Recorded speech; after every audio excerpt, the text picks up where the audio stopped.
Welcome to my channel. বলো তোমরা কেমন আছো স্টুডেন্টস? পড়াশোনা ঠিক মতো চলছে তো? আজকে তোমাদের আমি নিয়ে চলে এসেছি ক্লাস 8-এরই তোমার লেসন 9। আজকের অধ্যায়ে আমরা পড়ব টেক্সট বই থেকে কিছু অংশ। আজকের যেটা শুরু করব আমরা প্রথমে ভারতীয় সংবিধান, গণতন্ত্রের কাঠামো, জনগণের অধিকার। তাহলে চলো শুরু করা যাক। প্রথমে আমরা জানবো, দেখো আমাদের দেশ স্বাধীন হয়েছিল কবে? 1947 খ্রিস্টাব্দে 15ই আগস্ট। অনেক ক্ষয়ক্ষতি, দেশভাগ শেষে স্বাধীন ভারত রাষ্ট্রের আমাদের জন্ম হয়েছিল। আর পলাশির যুদ্ধ থেকে ধরলে 190 বছরের ঔপনিবেশিক শাসন থেকে মুক্ত হয়েছিল এই ভারতবর্ষ। সেই জন্য একদিকে ছিল যেমন মুক্তির আনন্দ, অন্যদিকে ছিল কিসের? দেশভাগের যন্ত্রণা। নতুন রাষ্ট্র হিসেবে ভারতের সামনে তখন অনেক সমস্যা, সেই সবের মধ্যেই কাজ করে চলেছিল এই সংবিধান সভা। বানানো হচ্ছিল স্বাধীন ভারতের জন্য সংবিধান। দীর্ঘ তর্ক বিতর্ক আলাপ আলোচনার শেষে তৈরি হয়েছিল ভারতের সংবিধান। 1949 খ্রিস্টাব্দের 26শে জানুয়ারি গণপরিষদে গ্রহণ করা হয়েছিল সংবিধানটি। পরের বছরে 26শে জানুয়ারি স্বাধীন ভারতে কার্যকর করা হয়েছিল সংবিধান। তাহলে এখানে একটা ছোট প্রশ্ন আমরা দেখব যে সংবিধান বলতে কি বোঝায়? সংবিধান বলতে বোঝায় কতগুলি আইনের সমষ্টি। বোঝা গেছে? আর সেই আইন মোতাবেক কোনো সংস্থা বা প্রতিষ্ঠান পরিচালিত হয়। রাষ্ট্র যেহেতু একটি প্রতিষ্ঠান, তাই রাষ্ট্র পরিচালনার জন্য একটি সংবিধানের প্রয়োজন হয়। রাষ্ট্রের নিরিখে সংবিধান হলো সেই সব আইন কানুন যার দ্বারা সরকারের ক্ষমতা, নাগরিকদের অধিকার এবং সরকার নাগরিকের যে সম্পর্ক সেটা পরিচালিত হয়। আর সংবিধান একটি দেশে সার্বভৌমত্বেরও প্রতীক। তো ভারতবর্ষ যখন ব্রিটিশ শাসনের অধীনে ছিল, তখন তো সমস্ত কিছু আইন ব্রিটিশ সরকারের নিয়ম অনুসারে চলতে হতো। তো সেখানে ভারতীয়দের চাওয়া পাওয়া কোনো কিছুই তোমার প্রতিফলন ঘটেনি। তাই ভারতের জাতীয় কংগ্রেস প্রতিষ্ঠার পর থেকে জাতীয় নেতৃবৃন্দরা ভারতীয়দের জন্য একটি সংবিধান রচনার দাবি তুলতে থাকে। কিন্তু ব্রিটিশ সরকার বিভিন্ন সময়ে শাসনতান্ত্রিক সংস্কারের মাধ্যমে ভারতবাসী কিছু কিছু দাবি মেনে নিল, প্রশাসনের নিয়ন্ত্রণ কিন্তু নিজেদের হাতেই রেখেছিল। তারপরে ক্রমাগত আন্দোলনের চাপে ভারতবাসীর স্বাধীনতা ও সংবিধানের দাবিকে দূরে সরিয়ে রাখা সম্ভব হয়নি। বাধ্য হয়ে 1946 খ্রিস্টাব্দে ব্রিটিশ সরকার একটি সংবিধান সভা গঠনের প্রস্তাব গ্রহণ করে। ওই সভার কাজ হবে ভারতের জন্য একটি সংবিধান রচনা করা।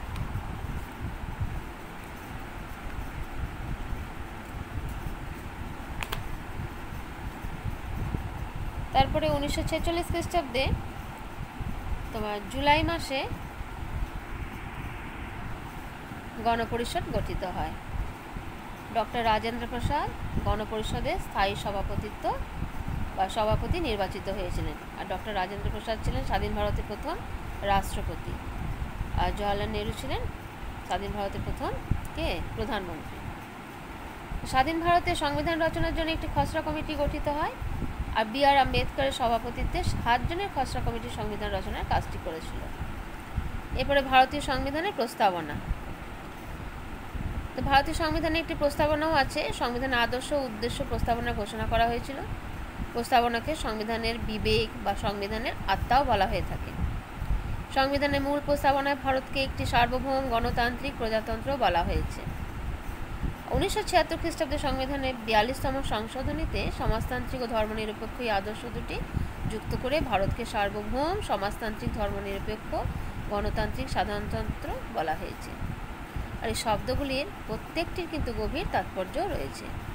যেমন এখানে আবার একটা ছোট প্রশ্ন আমরা এখান থেকে পেয়ে যাব, সার্বভৌম বলতে কী বোঝানো? সার্বভৌম বলতে বোঝায় ভারত রাষ্ট্র অভ্যন্তরীণ ও বৈদেশিক নীতি নির্ধারণের ক্ষেত্রে চরম বা চূড়ান্ত ক্ষমতার অধিকারী।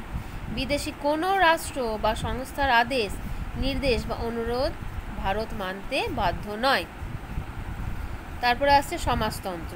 সমাজতন্ত্র বলতে কী বোঝো না? সমাজতন্ত্র বলতে সাধারণত উৎপাদনের উপকরণগুলির ওপর রাষ্ট্র তথা সমাজের মালিকানা প্রতিষ্ঠা এবং উৎপাদিত সম্পদের সমান ভাগকে বোঝায়। ঠিক আছে? তারপরটা দেখো, ধর্মনিরপেক্ষ বলতে কী বোঝায়? ধর্মনিরপেক্ষ বলতে বোঝানো হয়েছে ভারত রাষ্ট্রে নিজস্ব কোনো ধর্ম নেই, বিশেষ কোনো ধর্মের কথাও বলা বা বিরোধিতা করা কোনোটাই রাষ্ট্র করবে না। প্রত্যেক নাগরিক তার নিজের বিশ্বাস মতো ধর্ম আচরণ করতে পারবে। তারপরে হচ্ছে গণতন্ত্র। গণতন্ত্র বলতে কি বোঝায় না? গণতন্ত্র বলতে সামাজিক, অর্থনৈতিক, রাজনৈতিক প্রভৃতি ক্ষেত্রে সমতা প্রতিষ্ঠার কথা বোঝায়। কিন্তু ভারতীয় সংবিধানে গণতন্ত্র বলতে মূলত প্রাপ্তবয়স্কদের ভোটাধিকার বোঝানো হয়েছে। ঠিক আছে, তারপরে আমরা আসছি সাধারণতন্ত্র। সাধারণতন্ত্র বলতে কি বোঝায় না? সাধারণতন্ত্র বলতে বোঝায় ভারতের শাসন ব্যবস্থায় বংশানুক্রমিক কোনো রাজা বা রানীর স্থান নেই। ভারতীয় শাসন ব্যবস্থার শীর্ষে কে রয়েছেন? রাষ্ট্রপতি। তিনিও কিন্তু ভারতের জনগণের দ্বারাই পরোক্ষভাবে নির্বাচিত হন। আর সংবিধান অনুযায়ী ভারতীয় শাসনতন্ত্রের উৎস ও রক্ষক ভারতীয় জনগণ। সেজন্য ভারতীয় সংবিধানে সাধারণতন্ত্র শব্দটি ব্যবহার করা হয়েছে। এবার আমরা আসছি নিচে কেন্দ্রীয় শাসন বিভাগ। ভারতীয় সংসদীয় গণতান্ত্রিক ব্যবস্থায় রাষ্ট্রপতি, উপরাষ্ট্রপতি ও মন্ত্রিপরিষদদের নিয়েই কেন্দ্রের শাসন বিভাগ গঠিত হয়েছে। কাদিকে নিয়ে? রাষ্ট্রপতি, উপরাষ্ট্রপতি ও মন্ত্রিপরিষদ। আইন এবং তত্ত্বগত দিক থেকে বিচার করলে রাষ্ট্রপতি হলেন কেন্দ্রের শাসন বিভাগের প্রধান।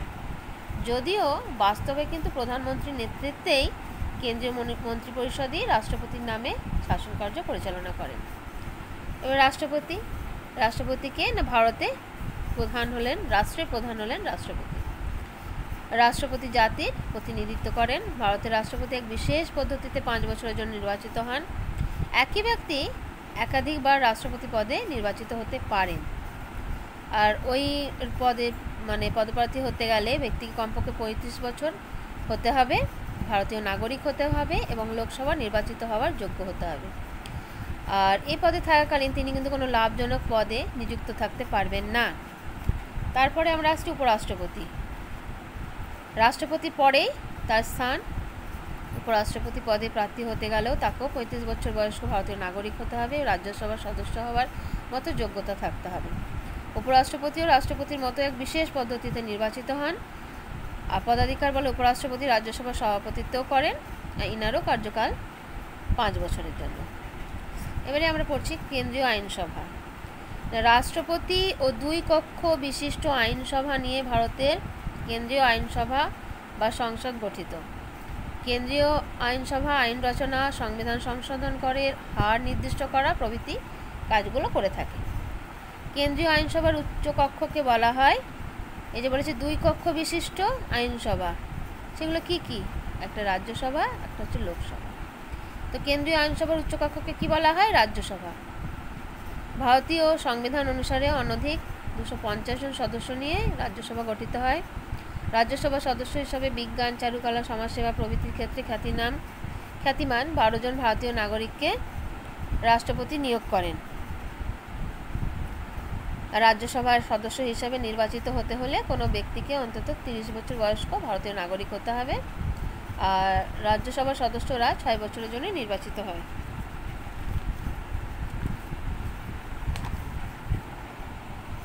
আর ভারতীয় সংসদের নিম্নকক্ষের নাম হচ্ছে লোকসভা। সার্বিক প্রাপ্তবয়সে ভোটাধিকারের ভিত্তিতে প্রত্যক্ষভাবে জনগণের দ্বারা লোকসভার প্রায় সকল সদস্য নির্বাচিত হন। কেবল রাষ্ট্রপতি 2 জন সদস্যকে মনোনীত করতে পারেন। ঠিক আছে, আচ্ছা, এরপর আমরা আসছি নিচে প্রধানমন্ত্রী। ভারতের সংসদীয় শাসন ব্যবস্থার প্রধানমন্ত্রী হলেন সবচেয়ে গুরুত্বপূর্ণ পদের অধিকারী। তিনি হলেন কেন্দ্রীয় সরকারের প্রধান। রাষ্ট্রপতি দেশের সাংবিধানিক প্রধান হলেও প্রধানমন্ত্রী রাষ্ট্রের প্রকৃত পরিচালক।